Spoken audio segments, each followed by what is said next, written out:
So for today's self-care activity, I am currently on my way to get coffee with my friend Lucy. Honestly, I'm not really sure like what is a good self-care activity. I think we'll just find out and figure it out as we go along with this series. I kind of feel like it's just like whatever you make it, you know, whatever relaxes you. Coffee doesn't actually relax me, but you know. But yeah, we're gonna get coffee because it's free coffee. Free. And a girl does not want to keep spending money, so I'm gonna take what I can get. It's closing soon, so I have to get going. But I'll see you when I get to the coffee shop. Bye. Is the lighting good? I got an iced chai with oat milk. Lucy got an iced matcha latte. It's good. I like oat milk. We both went to the gym today. We did good today, actually. I literally died today. It was a really fun class though. I really like the people, especially my partner. If you're watching this, I think you're really cute. I also died today. I did like the bike, and then every 30 seconds he was like, go as fast as you can, go, go, go. It feels so good getting back into it. Let me know if I should get a membership for $159 a month for unlimited classes. I think it's worth it because then you'll actually go, you know, because you know you're paying for it. Should we head out? We're gonna go Brooklyn. We're gonna go thrifting.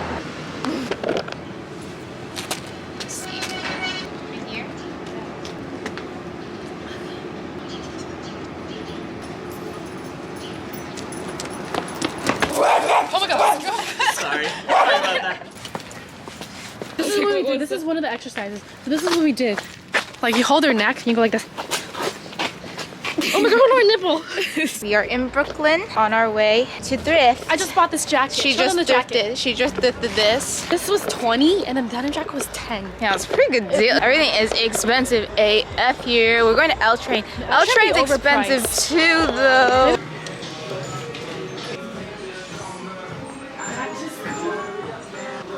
Too small. Pretty good, darks. Wait, that's kind of cute.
Hi guys, I don't know if I'm gonna be putting this part in the beginning or the end of the video. Either way, hi, welcome to the start of this new series that I'm starting called like self-care series. I kind of want to just come on and kind of talk about like where I'm at right now in life and why I decided to make this series. I think transparency is key to actually knowing me and like why you're following me. But this series is honestly mostly for me, but also I think it could be good for people watching. Why?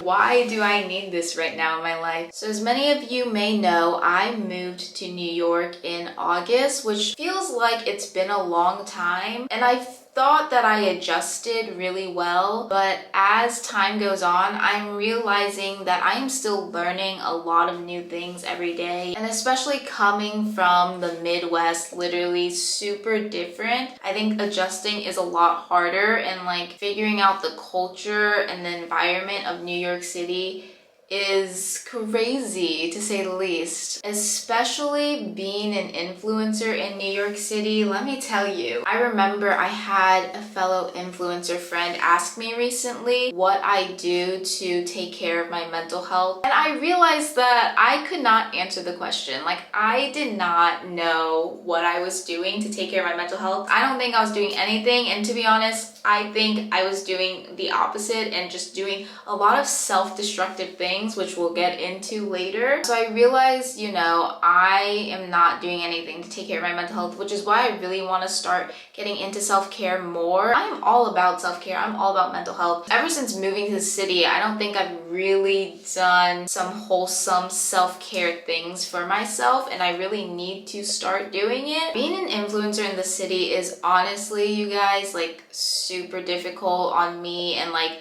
on my mental health. And I don't just mean like working and all of that stuff, but it's more about like, I think my self-worth, to be quite honest. Oof.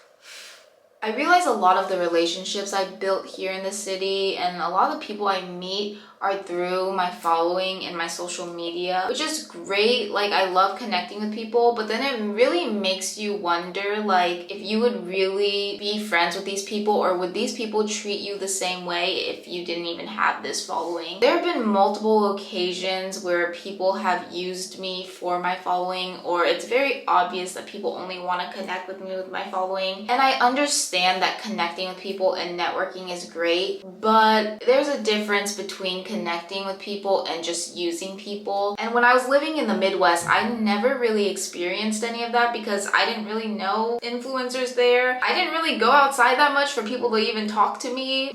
The other day, I remember literally like someone coming up to me and being like, "You wouldn't have gotten in here if it weren't for who you were."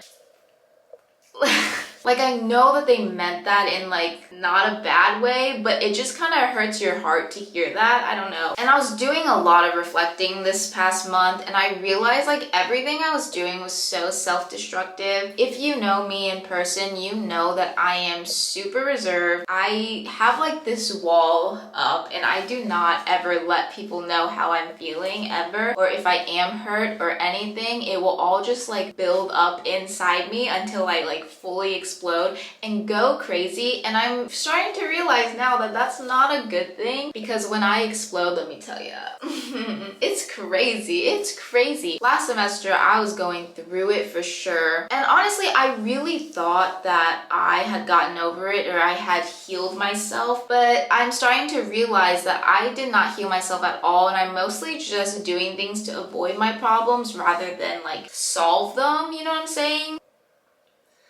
I feel like I'm talking like all over the place. Oh my god, I'm so bad at talking about my feelings. Some things I'm planning on doing is I finally got a therapist, so we will be seeing my journey as starting therapy.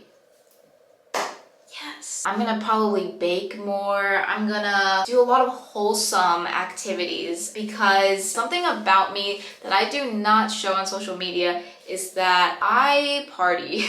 New York is big on nightlife, okay? So a lot of people who live in New York probably party often, and I am one of them, I would say. And I don't even like it. I was partying to like avoid my problems, which is such a bad thing to do. I partied quite often, especially last semester when I was going through it. I was partying like multiple days a week.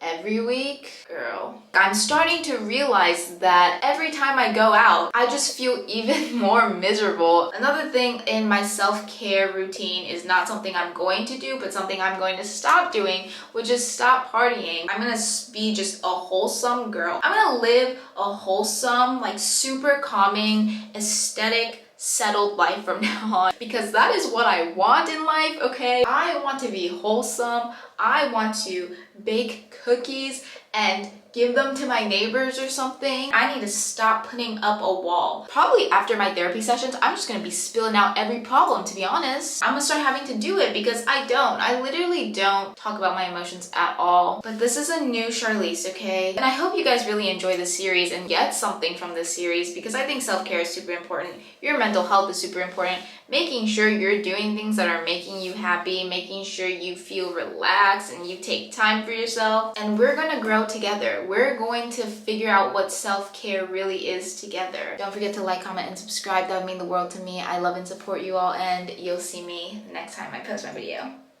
Bye!